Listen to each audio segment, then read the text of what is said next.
इस संसार के जीवन मृत्यु चक्र में सदा सर्वदा वही विद्यमान है जो है जगत के नाथ प्रभु श्री जगन्नाथ।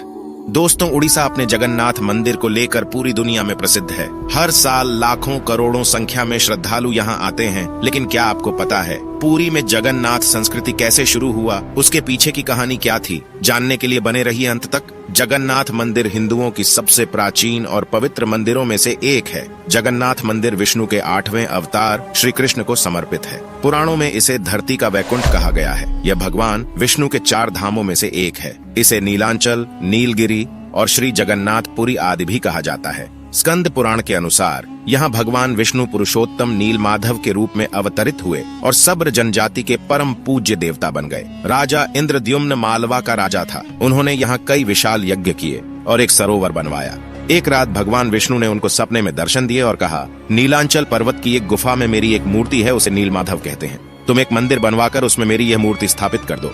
राजा ने अपने सेवकों को नीलांचल पर्वत की खोज में भेजा। उसमें से एक था ब्राह्मण जिसका नाम था विद्यापति। विद्यापति ने सुन रखा था कि सब्र कबीले के लोग नील माधव की पूजा करते हैं और उन्होंने अपने देवता की इस मूर्ति को नीलांचल पर्वत की गुफा में छुपा रखा है। वह यह भी जानता था कि सब्र कबीले का मुखिया विश्ववसु नील माधव का उपासक है और उसी ने मूर्ति को गुफा में छुपा रखा है। चतुर विद्यापति ने मुखिया की बेटी से विवाह कर लिया। आखिर में वह अपनी पत्नी के जरिए नील माधव की गुफा तक पहुंचने में सफल हो गया। उसने मूर्ति चुरा ली और राजा को लाकर दे दी। विश्ववसु अपने आराध्य देव की मूर्ति चोरी होने से बहुत दुखी हुआ। अपने भक्त के दुख से भगवान भी दुखी हो गए, इसलिए भगवान गुफा में लौट गए। लेकिन साथ ही राजा इंद्रद्युम्न से वादा किया कि वो एक दिन उनके पास जरूर लौटेंगे, बशर्ते कि वो एक दिन उनके लिए विशाल मंदिर बनवा दे। राजा ने मंदिर बनवा दिया और भगवान विष्णु से मंदिर में विराजमान होने के लिए कहा। भगवान ने कहा कि तुम मेरी मूर्ति बनाने के लिए समुद्र में तैर रहा पेड़ का बड़ा टुकड़ा उठाकर लाओ, जो द्वारिका से समुद्र में तैरकर पुरी आ रहा है। राजा के सेवकों ने उस पेड़ के टुकड़े को तो ढूंढ लिया, लेकिन सब लोग मिलकर भी उस पेड़ को नहीं उठा पाए।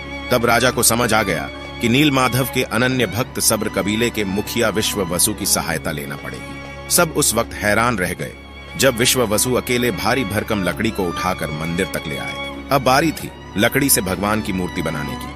राजा के कारीगरों ने लाख कोशिश की, लेकिन कोई भी लकड़ी में एक छैनी तक भी नहीं लगा सका। तब तीनों लोक के कुशल कारीगर भगवान विश्वकर्मा एक बूढ़े व्यक्ति का रूप धारण कर आए। उन्होंने राजा को कहा कि वे नील माधव की मूर्ति बना सकते हैं, लेकिन साथ ही उन्होंने अपनी शर्त भी रखी कि वह 21 दिन में मूर्ति बनाएंगे और अकेले में बनाएंगे। कोई उनको बनाते हुए नहीं देख सकता।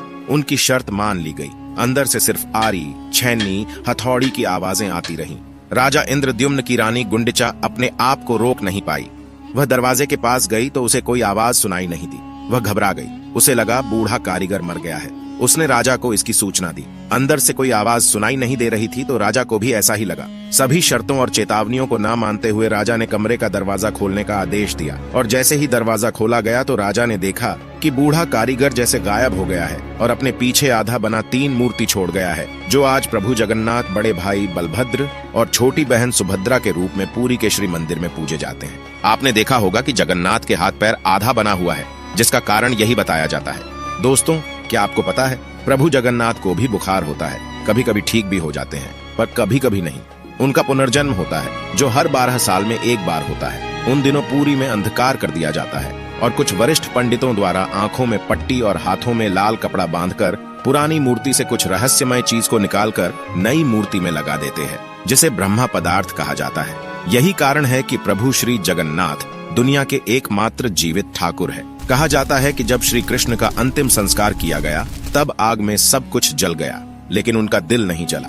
तब पांडवों ने उसे समुद्र में विसर्जित कर दिया, जो तैरते तैरते उड़ीसा के समुद्र तट पर पहुंचे, जो राजा इंद्रद्युम्न को मिला, जिससे वह मूर्ति निर्माण कर पाए थे। दोस्तों, कमेंट में जय जगन्नाथ अवश्य लिखें।